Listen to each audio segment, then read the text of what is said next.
Story about a guy who owned a Hudson. He never really used the Hudson. He'd drive it occasionally.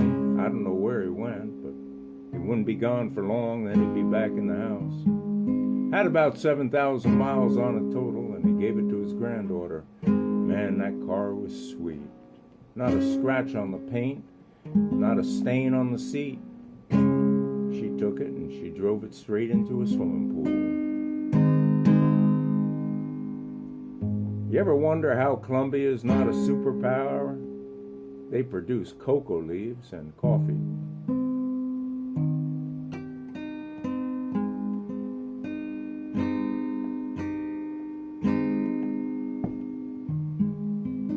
Well, I've worked on tugboats and I've worked on farms. I've worked in factories and I've worked in schools and colleges, and I've worked for the feds and I've worked for the locals, and I've worked everywhere. I even worked for an IH tractor dealer. I tried to sell cars, but I wasn't crooked enough. Helped build houses, dug out basements, built stone walls, and worked in small airports. And I learned to fly and spent most of my life looking for work and looking to get out of it. Played extras in movies and been on TV and the radio and tended bar and waited tables when I wasn't washing dishes. I painted barns and spray painted cars. I'm a jack of all trades and mostly a jack of nothing. But after all this time, I've mastered one thing. I worked in a dark room and I searched my soul. Yeah, I've worked for straw bosses. I worked at the bottom of the Bonneville Dam till they kicked me off because I didn't have enough tools.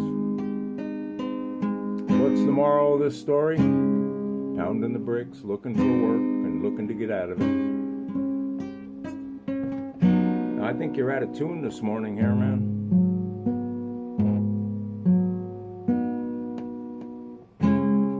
What are you going to do? What are you going to do? Did I tell you about the guy? He told his father, "There's water in my carburetor." And the father looked confused and said, "Water in the carburetor? That's ridiculous." But the son insisted, "I'm telling you, there's water in the carburetor, water in the carburetor." The dad started getting nervous.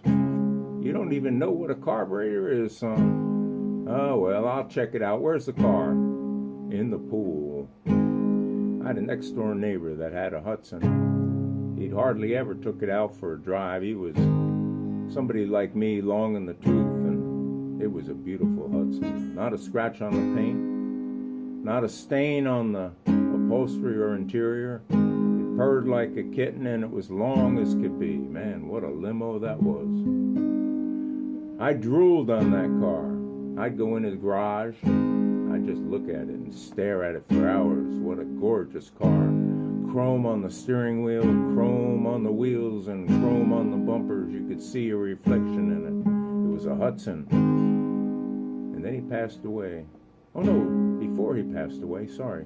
He gave it to his granddaughter, and his granddaughter, yeah, she drove it in a swimming pool.